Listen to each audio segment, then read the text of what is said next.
Tekes Yom HaShoah 2021 5781, Congregation Emmanuel of the Hudson Valley's Holocaust Remembrance Program.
We kindle these lights in memory of the 6 million Jews and the more than 6 million souls of all faiths and walks of life, including disabled people, Romani people, Freemasons, LGBTQ individuals, people of color, all those victimized by the Nazi genocide, and all those who resisted.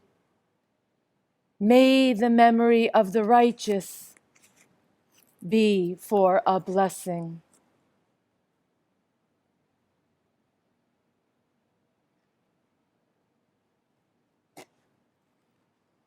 Zichronam livracha. Ashrei ha-gafror shenisraf, shenisraf.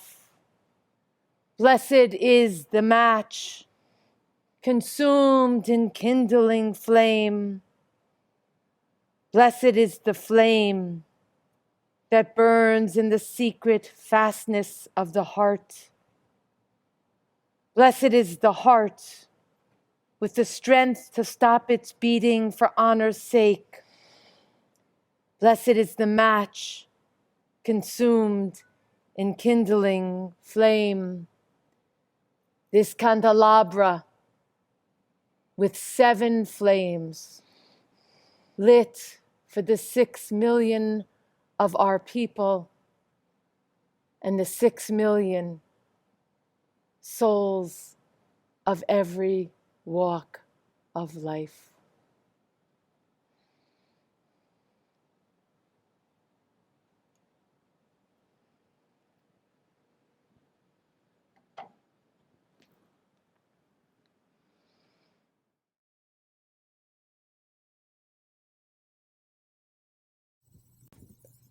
During the Nazi occupation of Eastern Europe, the Jewish resistance movements used couriers, also known as liaisons or kashariot in Hebrew, or łączniki in Polish, to move between the Jewish ghettos.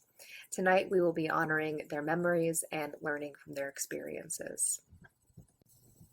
The following oral history is from Vlad Kamid, who was born Fegala Peltel in Warsaw, Poland. She was a member of the General Jewish Labor Bunds, a socialist movement, and after she survived the Holocaust, she moved to the United States, where she helped to found the United States Holocaust Memorial Museum in Washington, D.C. We wanted to believe that not the whole ghetto will be deported. And it took quite a long time till the truth about that everybody will be deported went into the mind of the ghetto people. And the young people realized it faster than the other.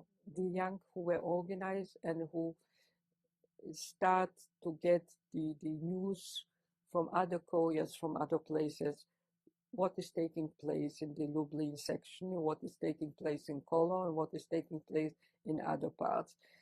So we start to publicize the news. And at that time, we also decide, I remember one of our illegal Bundes meetings of the youth, they called it, and they asked also me to join it.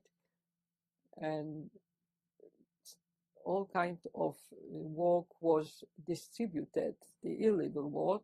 This was how the underground really singled me out on the other side to be the courier. I didn't pick it by myself. I was only proud and happy to be chosen. How old were you? At that time, I was 17 years old, 17 and 18. Yeah. This is also how I got the name Vlatka. Vlatka was later on, although I changed many times the names, but Vlatka somehow remained. I was Michalina Wójcik, I was Stanislava, but Vlatka was the name in the underground. And this how remained, and this was the beginning. Let us stop. We're going to change tapes. Right? But she always told me, Anna Wąchalska, that you see, Vlatka, you look very good and you can laugh, but your eyes are terrible. They are set eyes, they are Jewish eyes. You have to do something with them. And my Jewish eyes almost gave me, they almost were threatening my life. I was once on a tram and with a Polish man, and at the sidewalk, passing by was one of the SS who were specially trained to recognize Jews with this Totenkopf in a yellow uniform. And he was looking up the tram to the tram light, and I didn't even notice, but I was looking at him. I saw him, probably a little too long, because suddenly the tram line stopped and he came in and directly to me and asked me my documents. And I knew the moment they are going to check out, then it's through with me.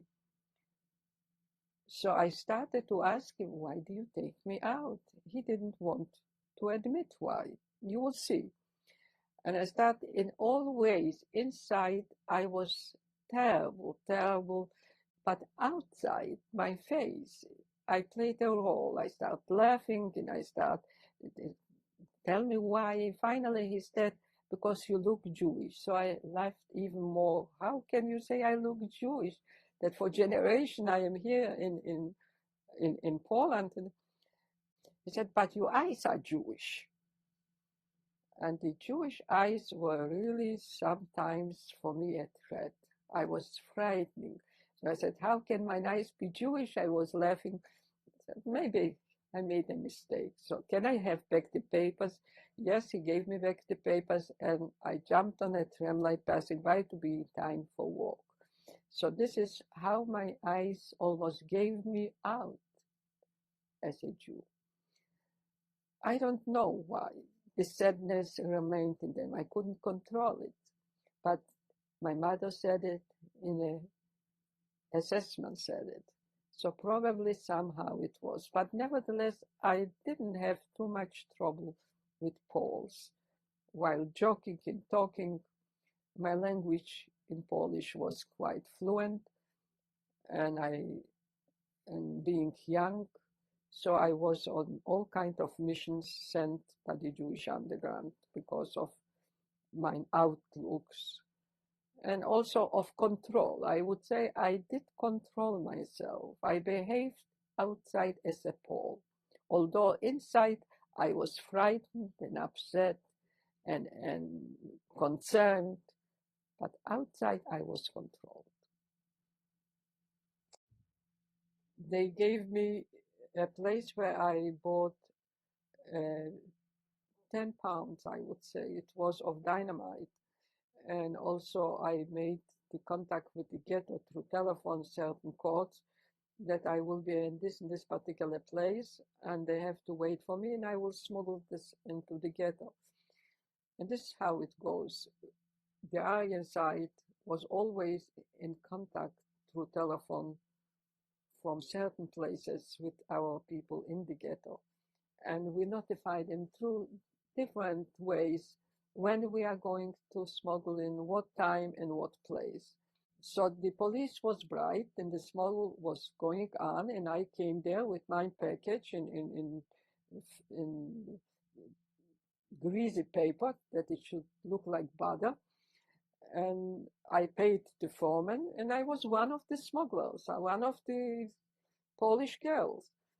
And to my luck, when I came on top, going on the ladder on top of the wall, suddenly shooting was heard from far away, and they got scared. They snatched the ladder away, and I was sitting on top, not being able to go back into hiding. They ran away, all of them hide.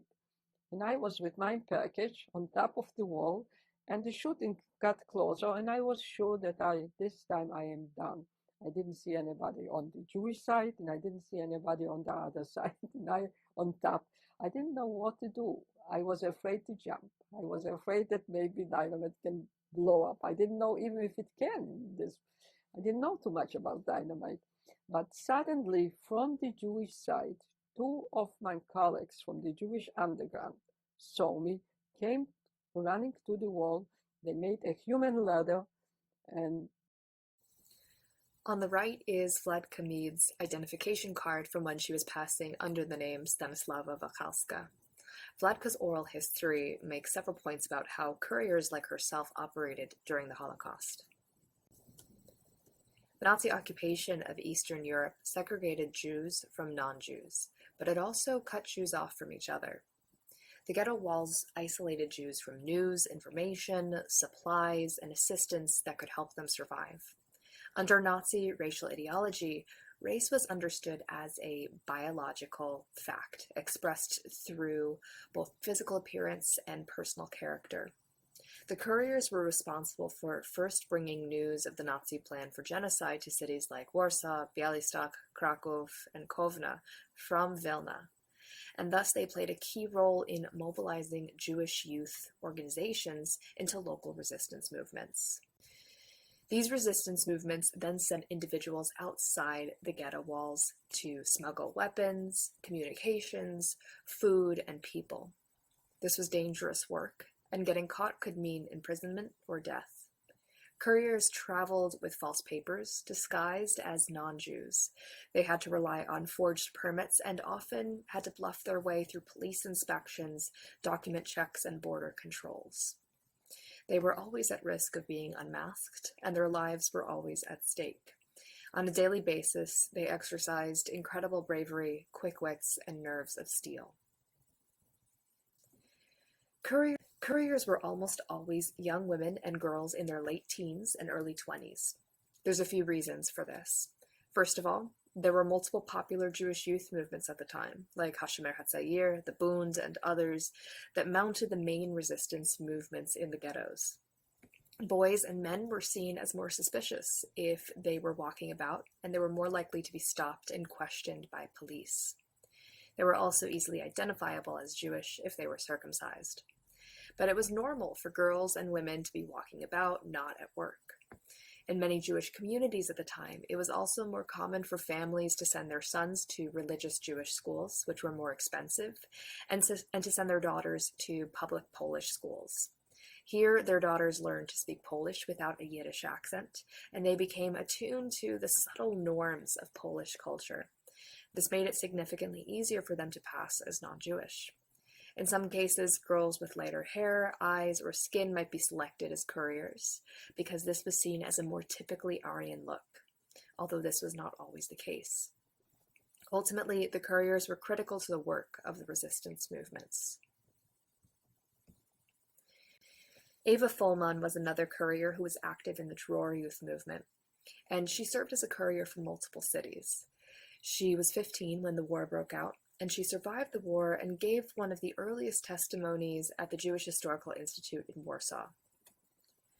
In this handwritten testimony from 1945, Eva Fullman discusses her work as a courier in the underground. Later, when the Germans gave out an order that the Jews could not travel by train under the penalty of death, and they issued an order requiring the wearing of armbands, we selected people with Aryan looks. We gave them Aryan papers. A large staff of people worked on preparing these documents. These couriers traveled between cities and small towns, and they communicated with our people. I was one of these couriers. I very often had to jump over the ghetto wall. Sometimes I wore an armband, and I got to join the groups going to work. Eva also wrote about how they smuggled weapons into the ghetto for an attack at a local cafe that was frequented by German soldiers. She writes, "So we took 2 grenades and we sewed them into our menstruation pads, and we entered past the guards who patted us down, but not thoroughly." The couriers were responsible for arming the Jewish fighting organization that led the Warsaw Ghetto Uprising, the Białystok Ghetto Uprising, and the Kovno Ghetto Uprising. Leah Hammerstein-Silberstein grew up in a suburb of Warsaw and was very active in Hashomer HaTzair, which was a Zionist youth movement. She was forced to observe the 1943 Warsaw Ghetto Uprising from the Aryan side, unable to participate. And she later fought with a Jewish unit in the Armia Ludowa, the People's Army, during the Warsaw Polish Uprising in 1944. She recorded an oral history with the United States Holocaust Memorial Museum, and she also handwrote her memoir, which is in the United States Holocaust Memorial Museum collections. And I was working there, cleaning the vegetables, and it was a very hard time for me because all of a sudden I had to become a Polish girl with all the Polish mannerism which I didn't have. One thing stood in my favor was the Polish language. I was in very good command of the language. So at least they couldn't suspect me right away. That was an impediment for many, many Jews. Even if they spoke Polish, they didn't spoke a pure Polish. There was always a Jewish accent in it, and the Poles could detect you right away. The Germans couldn't, but the Poles could. So I was working there for some time. It was very hard for me because the women in that group of kitchen helpers, they were churlish and their language was foul. Each time I heard them talk, I was red in the face, you know. I was a young girl with no sexual experience, and here I was among women who were prostitutes, who were mostly maids who worked previously before the war in Jewish households. The very lowest levels of Polish society. But somehow I managed to stay there. I have a question. When you said you had to become a Polish girl, Mm-hmm. other than the language, what did that involve? It involved everything would detract you from being Jewish. You had to assume a role of a Polish girl. It was a very hard task. I felt all these years, from the moment when I went on the Aryan side, I felt like an actor on a stage playing a role which I hated. But I had to do it in order not to be detected. You had to acquire the way of talking, the way of behaving. You had to learn the Polish prayers, which I managed and which I remember to this very day.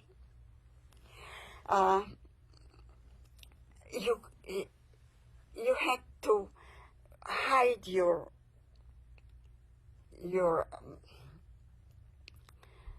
grief and your sadness.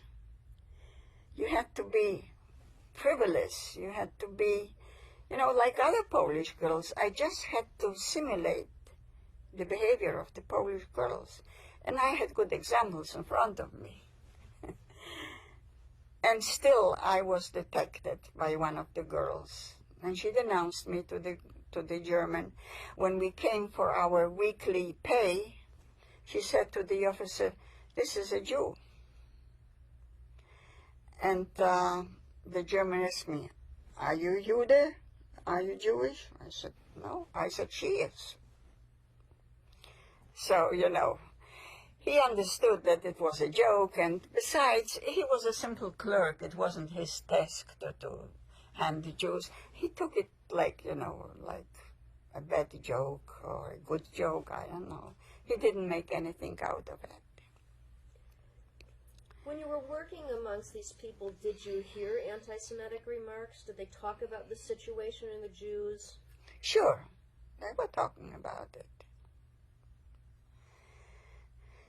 At another time, I was sitting in front of a big basket with vegetables, cleaning it, and the sun rays came on my head, and one of the girls said, "Look, her hair is reddish like a Jewess." And everybody laughed, and I laughed most hilariously, But inside, the fear was gnawing on my insides, At another time, the kitchen chef grabbed me and put my head on the table. He was preparing the sausage for the evening supper. And he put this long knife to my neck and said, "You see, if you were Jewish, I would cut off your head." Big laughter in the room, and I left most hilariously, of course. But you know what it does to a psyche of a young girl in her formative years? Can you imagine? With nobody to console you, with nobody to tell you, "It's okay, it'll be better, hold on." Total isolation. Total loneliness. It's a terrible feeling. You are among people, and you are like on an island, all alone. There is nobody you can go to ask for help. You can nobody ask for advice. You had to make life-threatening decisions all by yourself in a very short time, and you never knew whether your decision will be beneficial to you or detrimental to your existence. It was like playing Russian roulette with your life. And it was not only one incident. It was this way from the moment I came on the Aryan side, day after day. I remember one day I got, it's a long story. I don't know whether we have the time to tell about these stories, all of them. Anyway, I got a place to live with a Polish woman whose husband never returned from the war, and she was taking in tenants to her apartment, and my roommate was a prostitute. And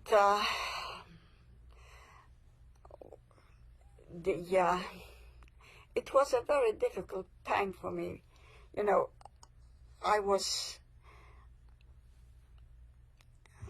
my head was full of lice, and the landlady discovered it, and she said, "Girl, what's the matter with you? Where are you coming from?" And I had to invent some excuse extemporaneously, you know. This was a skill I have developed on the Aryan side. You had to lie impromptu, right away. You had to have ready answers for every unpredictable situation. So I said something, you know, I don't remember exactly what I told, but she bought it. And it was a real plague. I don't know. I hope you never experienced being plagued by lice, you know. It's a plague which is mentioned in the Haggadah, you know, one of the 10 plagues sent on Pharaoh. It's a terrible plague. You cannot live normally when you are eaten by lice, you know.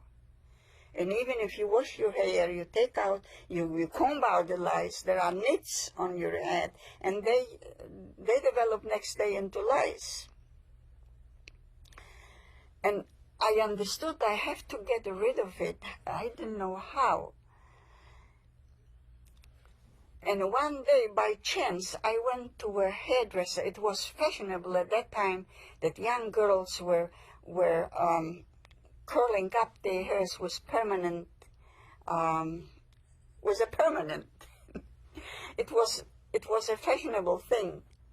And the Polish girls liked it because Polish girls had usually very straight hair. My hair was by nature wavy. Not curly, but wavy. So I went to that hairdresser and I agreed to have a permanent. And he also asked me, "Where are you coming from? A prison?" I said, "You got it." And a good thing was that smart people during the occupation didn't ask too many questions. If you came across a decent person and he suspected you of being Jewish, he had a choice whether to denounce you or to say nothing. The barber didn't say anything. After that visit, I noticed a big relief. Evidently, the heat from that machine coming on my head was killing the nits. And after a while, I got rid of that plague, and it was such a relief. Well, I got life infested later on, but that's another story again. Let me ask you a question. Yeah. I'm sure there were a few other places you could have worked. What prompted you to go work in a German military hospital? Good question. Because I overheard that in that German hospital, girls are coming for work. Some are killed. But I took the chance. Maybe they won't recognize me. I didn't know where to go. You are in a strange city. You don't know where to go. You don't have money. You have to disappear from the street before 7 o'clock in the evening. Where are you going? Like I said, it was Russian roulette. I just knew that I heard that this place was hiring people, so I went there. This was just conversation on the street, or you just heard about it? I heard about it in the ghetto.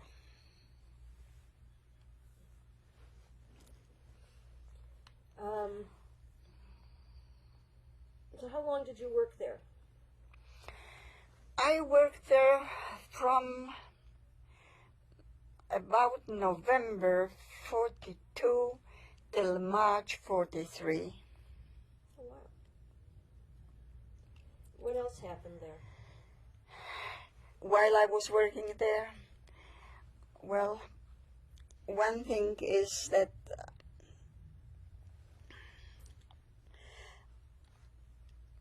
on Christmas Eve, 42-43, the kitchen chef arranged a big party, a Christmas party. And of course, I participated in that party, and I was terribly afraid to get drunk because I didn't know what I might say when I will be drunk. On the other hand, I didn't want to show that I'm not drinking, because that would be an indication, you know. Only Jewish girls didn't drink. Polish girls drank. Especially that group of girls had no objections of imbuing themselves with vodka. So I was drinking. And I became drunk for the first time in my life. But even in the state of drunkenness, I didn't lose my ability not to talk what need not to be said. I didn't lose my hold on myself completely. But that turned out to be very beneficial for me, because after that party, I was one of the group. It was like a battle christening for me. I made it. I was Leoshka. I wasn't Leah anymore. I was Leoshka, and it was okay. The girls, that they took advantage of me. They sent me to steal food for them. I did it because I wanted to be accepted, and I was. And that's how I could exist among them. Did you make any friends there? Later on, I made friends with one Jewish girl who also came to work there. Her name was Ursula.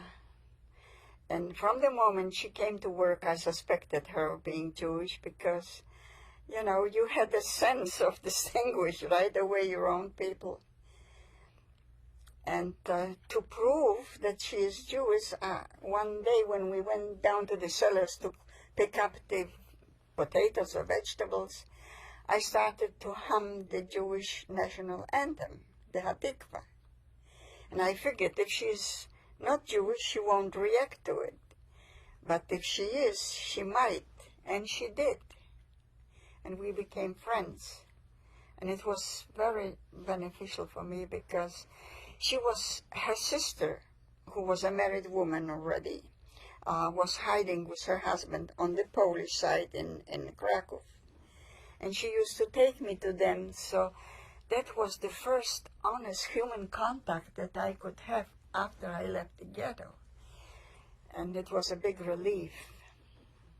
The other important thing that happened to me at that time was that I stole a gun from one of the Germans. It happened that way. Tosha Altman, one of the leaders in my youth organization, knew where I was. She knew that I am in that I work in that hospital.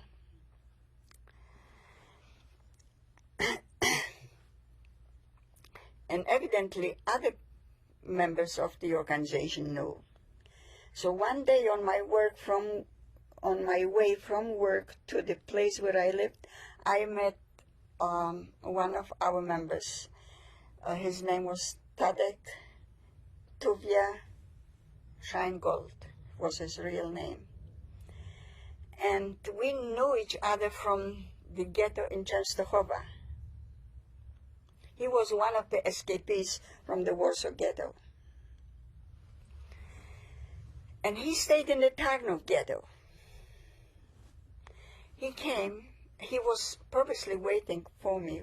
He knew that I would leave work at a certain time, and we met. And during that conversation, he instilled in me the idea that maybe I could steal a gun. You know, the hospital has Germans, and each of them has a weapon. And one day it happened. I describe it in more detail in my memoirs, so I don't think it's important to go over it again and again. I succeeded in taking out a parabellum, and I hid it in my place where I was living until After a while, Tadek came and picked it up, and it did a good job later on in the uprising during the uprising in the Częstochowa ghetto. Weren't you scared? I was scared to death. You mean when I was stealing it? It was one of the most dramatic experiences in my life. I became so frantic that for a moment I thought I'm going out of my mind, because there was a moment when I grabbed the gun out of the scabbard, what is the word, and I put it into my panties and went from the room where the Germans, the room was empty when I took it. There was nobody in it. And it was a split-second decision whether I'm going to do it or not. And I did it. And here I am with the gun in my hand, which I put into my panties, ran out from the room. Luckily, across that room was the restroom. I ran to that restroom and didn't know what to do with it now. What am I going to do with that thing? So I climbed on the toilet, and there was a window. The window was leading to a little roof, which was nothing but the top of a garbage bin. And I left it there. And I went back to the kitchen, But inside there was such a storm running in me that I had to use all my humanly possible power to control myself, I was red in my face. My mouth was dry like a soul. I was trembling. I was afraid that that people would notice some physical changes in myself. So I tried as best as I could to control myself. And I succeeded. Nobody suspected me. I was probably the last person they would suspect of stealing that gun. Later on, there was an alarm. There was, Gestapo came, and then the police came. They arrested the German whose gun I stole. But I succeeded in getting out that gun from that hospital. This is an excerpt from Leah's handwritten memoir. To be a courier on the Aryan side was not an easy task. The couriers put their own lives in jeopardy in order to help other victims of the Nazi terror. The constant contact with the underground, Jewish and Polish, exposed them to very dangerous situations. The fear of being caught was always with them. When establishing contacts with Gentiles, you never knew with whom you're dealing. Some Poles were friendly and sympathetic at the outset of a relationship and turned out to be traitors in the end. One of the most urgent tasks was to find living quarters for Jews who escaped from the ghetto and tried to make it on the Aryan side. It was crucial for the escapees to have a place to spend the night before the onset of the curfew. Once a place was found for a fat price, the courier also supplied them with their basic needs, buying for them certain things, delivering books and newspapers, sometimes illegal leaflets and letters from other members of the family, hiding in other places, and supplying them with money. Later, she writes, the number of couriers in Warsaw and its vicinity was estimated to be about 20. They were always running about the city, carrying out countless missions, always under strain, aware of the dangers lurking at every corner. We could have been caught at any moment. Especially dangerous were cases when a Jewish person became ill. You couldn't take him or her to a hospital unless the residing doctors were trusted members of the underground. As I mentioned earlier, a courier's ability to do her work depended on her ability to pass. But passing as Polish or as Aryan was much more than just being blonde and blue-eyed. As it turned out, race was much more than physical features or biology. Heike Grossman, who participated in the Białystok ghetto uprising, wrote in her memoir, Witka didn't have my flaxen hair, but she had boundless courage. And Witka was another courier. Eva Fullman contributed a chapter to a 1993 book about women in the Holocaust, and in it she wrote of another courier. Frumke was always the first one to volunteer to travel, and was never concerned that her looks might betray her. I thought her self-confidence and composure lent an Aryan expression to her demeanor. This quote is from another courier's memoir. Mirka was constantly at risk because it wasn't easy for her to disguise herself as a non-Jew. But what was most difficult to conceal were her raven tresses and her jet-black eyes. Sparks leapt from those eyes, and her smile generated a friendly intimacy that seemed to enclose everyone in its embrace. If anyone looked at her suspiciously, she would disarm suspicion with her cheerful, untroubled visage. She made her way with a charisma that was hard to resist. This quote is from Justyna Drenger, who was a courier in Krakow. Justyna, or Gusta Drenger, was a part of the Akiva movement. She wrote about this phenomenon a lot, but her story is unique because it's not a typical oral history or testimony or memoir. When her husband was arrested in January 1943, Gusta turned herself into the Gestapo as well, so that they would not be separated. And this was the second time that she had done this. And she was incarcerated in the women's branch of the Montelupich prison. She and other women in her cell staged an escape in April of that year. While the end of her life is unclear due to a lack of documentation and witness accounts, it's believed that Gusta was executed along with her husband less than 1 year later in the forests of Novi Vizhnich. But while she was imprisoned, she wrote a sort of manifesto memoir with her cellmates. They would take turns writing on scraps of paper while Gusta dictated. They used whatever they could find, including toilet paper or paper that was smuggled into the prison. They wrote 4 copies of the memoir altogether. 2 complete sets of notes were hidden in the prison, and another 2 were smuggled out. Only 1 set survived. It was published in 1946 as a 100-page epic of the youth resistance movement. It was not translated into English from Polish until 50 years later. The story is sometimes disjointed, it has missing pieces, but it's also beautifully written, and its lyrical prose provides a glimpse into the idealism of the Krakow youth resistors and into Justyna's experience as a courier. You'll remember that Vladka talked about how she had Jewish eyes, and they weren't Jewish because they were a certain color, but because they were sad. In their testimonies, oral histories, and memoirs, surviving couriers talk about this phenomenon. One thing we can learn from Justyna's narrative is this idea that race was much more than just physical features. Instead, it was something that had been created through the experience of occupation, ghettoization, surveillance, and genocide. Jews were defined and identified by trauma and fear. Couriers were able to pass as another race by modulating how much they let that narrative, Justyna writes.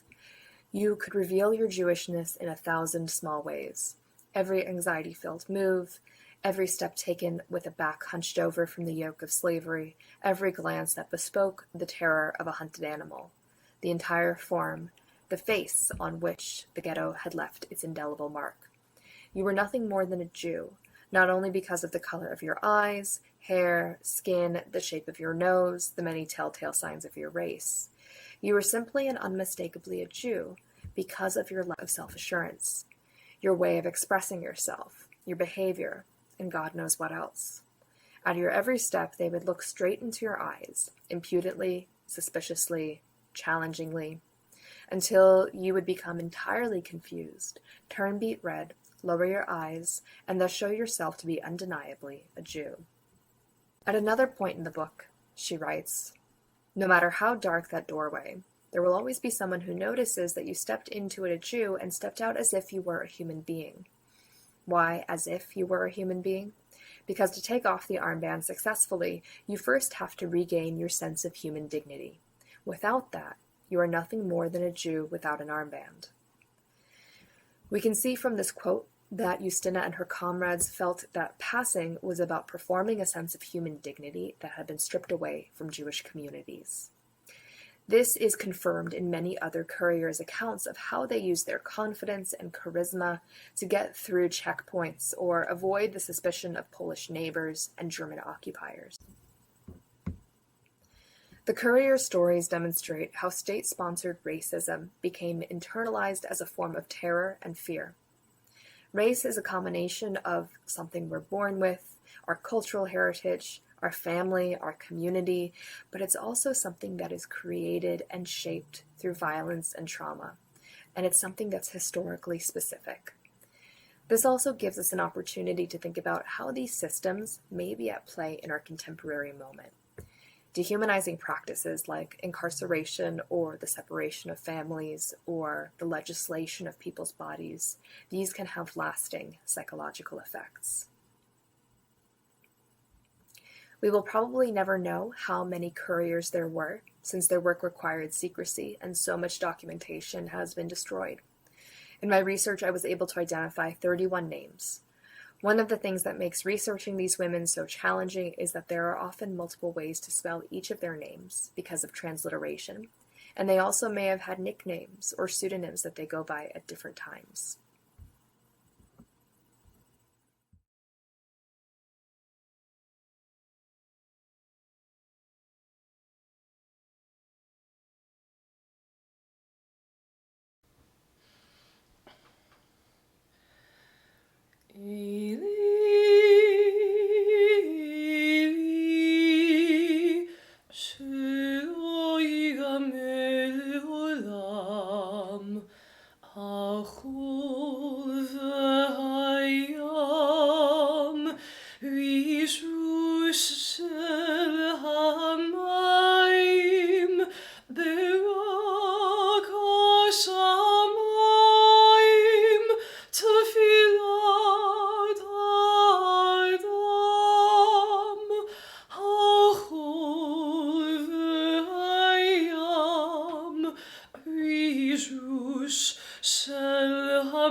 These things never end.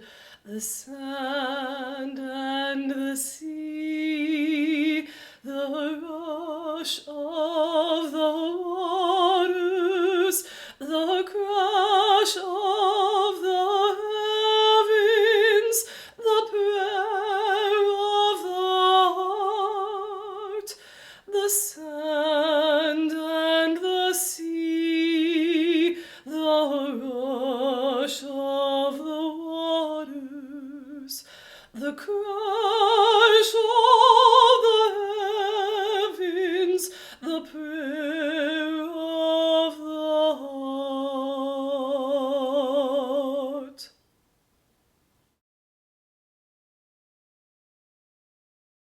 El Malay Rachamim, fully compassionate source on high, to our 6 million brothers and sisters murdered because they were Jews, and for the 6 million other souls who perished at the hands of racism, hatred, and xenophobia, grant clear and certain rest with you in the lofty heights of the sacred and pure, whose brightness shines like the very glow of heaven.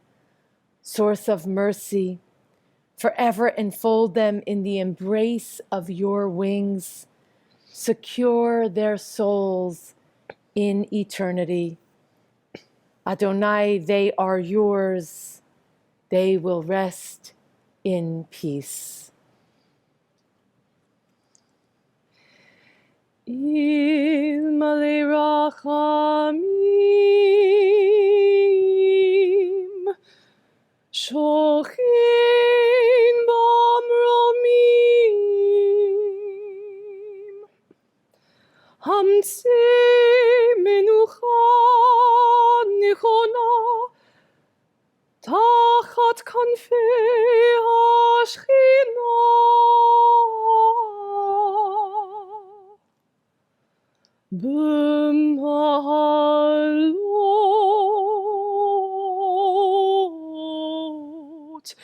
קדושים וטהורים, כי זוהר הרקיע מזהירים את נשמות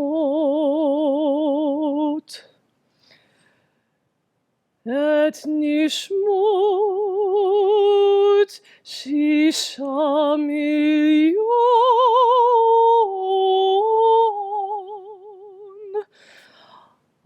אחינו ואחיותינו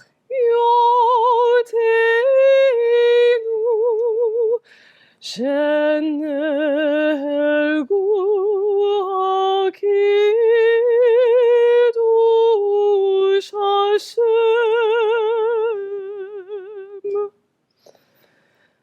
בעל הרחמים יסתירם בסתר כנפיו לעולמים, בסתר כנפיו לעולמים, ויצרור בצרור החיים את נשמתם.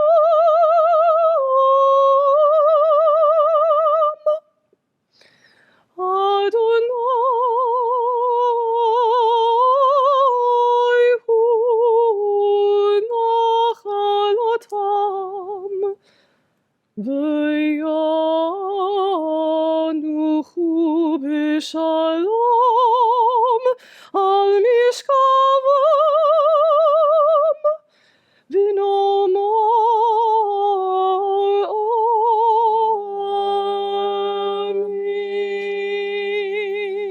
Amen.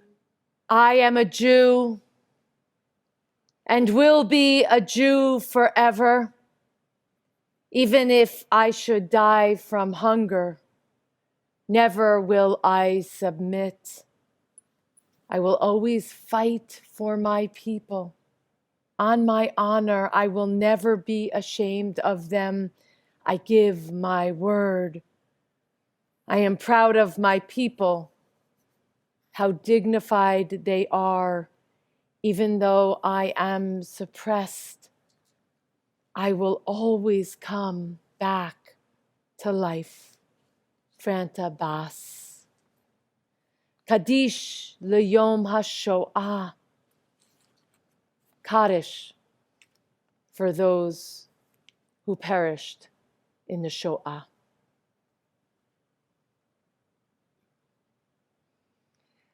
Yitkadal v'yitkadash Shemei Rabba Auschwitz, Lodz, Be'alma divrach Yerute Ponar, V'yamlich malchute Babiyar, B'chayechon uvyomechon uvchaye dechol Beit Yisrael Maidenek, Birkenau, Ba'agala uvizman kariv Kovno, V'imru Amen. Janauska, Yehei Shmei Rabba Mivarach Le'alam Ul'almei Olmaya, Yitbarach v'yishtabach v'yitpa'ar v'yitromam v'yitnaseh Theresienstadt, Buchenwald,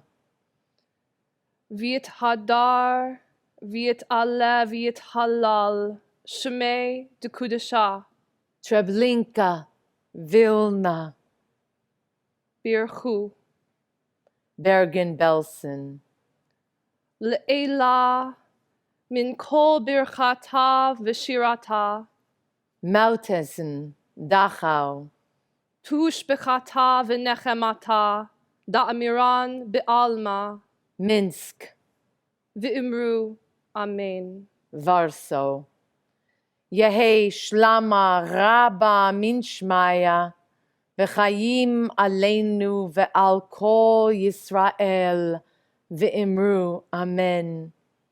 Oseh Shalom bimromav. Hu Ya'aseh Shalom Aleinu ve'al kol Yisrael ve'al kol B'nei Adam ve'imru. Amen.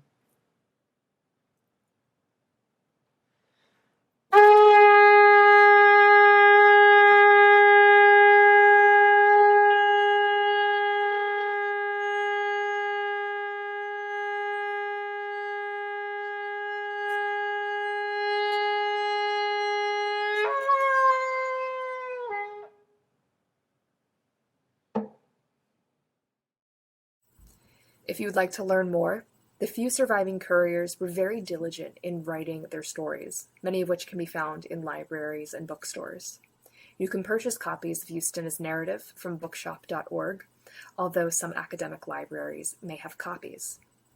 The Jewish Women's Archive also has biographies and more extensive information about the lives and actions of several couriers, all of which is available online at jwa.org.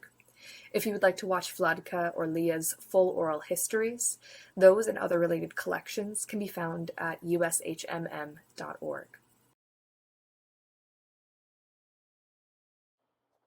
To access all the information you learned about today, visit www.cehv.org/Yom HaShoah.